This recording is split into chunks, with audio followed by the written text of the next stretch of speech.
Salut à tous, c'est Pank de la chaîne, bienvenue sur cette vidéo qui aujourd'hui va parler hypnokinésis et de feedback que je peux expérimenter par moi-même avec ma pote Delphine qui est kiné. Et c'était lundi, on a fait quelques tests entre la transe et la sensation et le travail qu'elle peut faire en kiné sur un partenaire. Donc elle a l'habitude de me masser, elle a l'habitude de me faire des manipulations et autres. Donc, c'est d'autant plus intéressant de voir les trans qui sont proposées au travers d'un toucher. Et on sait qu'on a des trans qui sont mises en place. Pensez bien, pour ceux qui ne connaissent pas bien, la trans c'est la communication entre le conscient et le subconscient / l'inconscient en diminuant les facteurs de jugement, donc la capacité en fait de communication entre les deux facettes de nous se fait de façon plus fluide et aussi bien dans l'émission d'une intention que dans la réception de cette dernière. Ce qui est assez cohérent quand on a un massage, une séance de kiné ou un toucher de façon générale, on va être dans un processus inductif qui va être lequel? La focalisation interne. La focalisation interne, encore plus quand le corps va parler avec des gènes, des douleurs, des crispations. Donc, la plupart du temps, nous, en tant que partenaires, on vit à ce moment-là une focalisation interne où on fait de plus en plus attention à, je sais pas, une échelle de douleur. Alors même si on la rationalise pas, on peut se dire j'ai plus mal ou moins mal, etc. Ce qui est assez intéressant, c'est que plus on est focalisé, plus on est dans notre transe. Néanmoins, c'est souvent la différence que je vous partage, il y a des trans pour plein de choses, notre trans de course, notre trans de voiture, notre trans de kiné, notre trans donc de toucher, on va dire, de massage, etc. Et on a notre trans hypnotique avec une orientation du conscient vers le subconscient, une réponse du subconscient vers le conscient, où dans un cadre soit professionnel, soit dans un cadre personnel, et dans ce cas-là, on va être dans l'auto-hypnose. On s'auto-cadre et on crée un ensemble de dialogues et de cheminement, plus l'état hypnotique. On va avoir des phénomènes, des feedbacks qui vont être différents. D'accord? Donc, c'est pas parce que je suis en transe quand je vais vivre ma session de kinésithérapie ou de massage que je vais avoir le même type de transe qu'une transe hypnotique. C'est pas vrai. C'est pas les mêmes choses. Donc on n'a pas les mêmes effets. Parce que les cadres ne sont pas les mêmes, parce que le rapport de suggestion n'est pas le même, et les attentes, ou en tout cas la perception des choses, ne va pas se faire du tout de la même façon. D'accord? Donc on ne peut pas dire, tiens, j'ai mis mon partenaire en transe hypnotique pendant une session de kiné en faisant que de la kiné. Je peux faire la même chose, ma session de kiné, en mettant mon partenaire en transe hypnotique. Et là, il va y avoir un changement. Et c'est justement ça qui nous intéressait.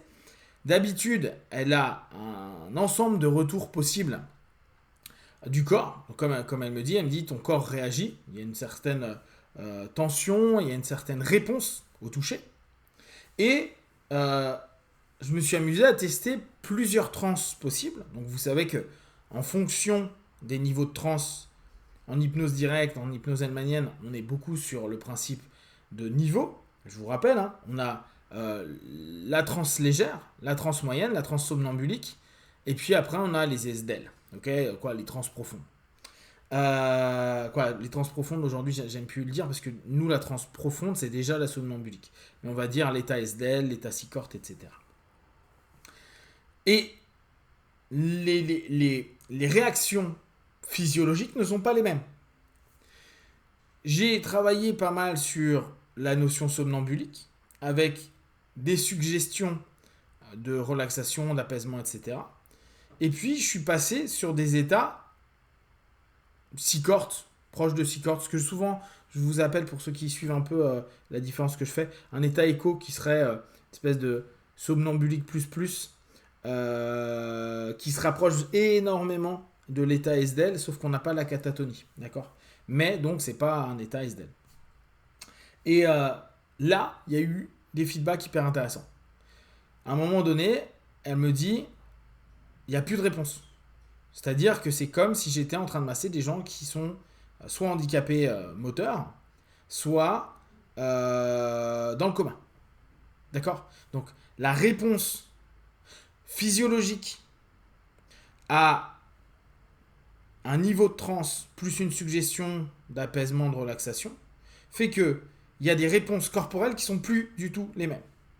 Et le kiné n'a pas donc la même possibilité de travailler, les mêmes plus par rapport à ça. Elle me disait, ton corps, il est en train de se refroidir. Alors d'ailleurs, ça a été un des grands thèmes de cette session. À tel point que sur certains moments, quand je faisais certains types de trans, elle me disait, tes mains devenaient bleues. Quoi, les doigts surtout, les doigts devenaient bleus. Comme si j'avais passé mes mains pendant X minutes dans de l'eau glacée. Alors que là, c'était pas du tout le cas. La pièce était chaude, etc., etc. Il n'y avait pas de problème là-dessus. Donc, les réponses qu'on va avoir peuvent modifier complètement le boulot du kiné et pas forcément bien. C'est-à-dire, on pourrait se dire, je me mets en transe, je relaxe au maximum mon corps et ça va être positif. Alors que non, parce qu'il va plus y avoir forcément de réponse. Et les différentes transes qu'on a testées donnaient donc des réponses différentes qui pouvaient potentiellement modifier le travail ou ce que peut oser faire le kiné à ce moment-là. Kiné, masseur, je mets toujours masseur kinésithérapeute. Cette notion, elle est intéressante parce que on peut vraiment s'interroger, et c'est d'ailleurs ce qu'on a fait à un moment donné, sur l'intérêt d'un certain type de détente. Parce que très souvent, dans beaucoup de courants physio, on va nous parler de relaxation. Relaxation, relaxation, relaxation. Et ce test-là, moi, de me mettre dans des états ultra relaxés, limite, alors mort, corporellement, on a l'impression qu'il n'y a plus de vie, m'amène dans des états de relaxation très très intenses que je peux garder pendant plusieurs dizaines de minutes, voire plusieurs heures, je dirais pas, mais on va dire 1 heure, peut-être 1h10, 15, sans problème.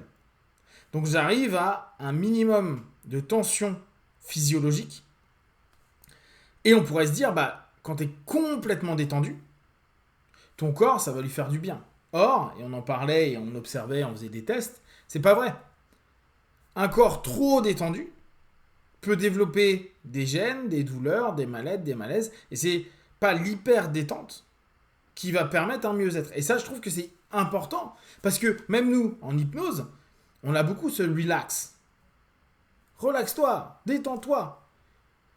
Mais on l'a même pour gérer de la douleur, alors que potentiellement, à un certain niveau où on reste en relaxation pendant un long moment, il est possible que d'un point de vue musculaire, d'un point de vue nerveux, d'un point de vue plein de trucs, en ayant en plus un ensemble de feedback physio où mon rythme cardiaque est descendu très bas, mon pouls était plus du tout le même.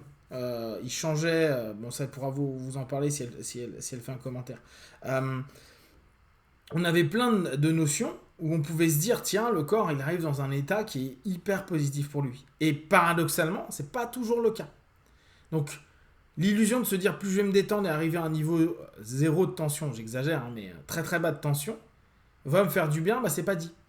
Et en plus, pour un kiné qui va bosser sur nous, il peut y avoir des choses qu'il n'osera pas faire parce qu'il n'est pas à l'aise avec ce zéro réponse. Est-ce que si j'appuie trop fort ou je fais un truc, je vais pas blesser la personne? Est-ce que je fais correctement le truc vu que j'ai pas de réponse du corps? Toutes ces notions-là, je trouve qu'elles sont passionnantes à étudier et prendre en compte. Vraiment se mettre dans des conditions hypnotiques et faire un paquet de tests sur le corps. Parce que bien sûr, on le sait, on a lu des études, on a lu des feedbacks de personnes, mais c'est toujours utile de se dire, ok, qu'est-ce qui est réellement effectif ou pas pour, bien sûr, nous orienter vers un bien-être corporel, et pour un kiné, comment il va pouvoir, et quel type de transe il va pouvoir utiliser dans un cabinet pour améliorer les résultats pour son partenaire. Si vous avez des questions et des remarques, partagées sur Facebook, YouTube, j'y répondrai le plus rapidement possible. Et comme d'habitude, de tout ce que je propose, ne prenez que ce qui est bon juste pour vous. Testez, observez, analysez et concluez. Be one. Ciao.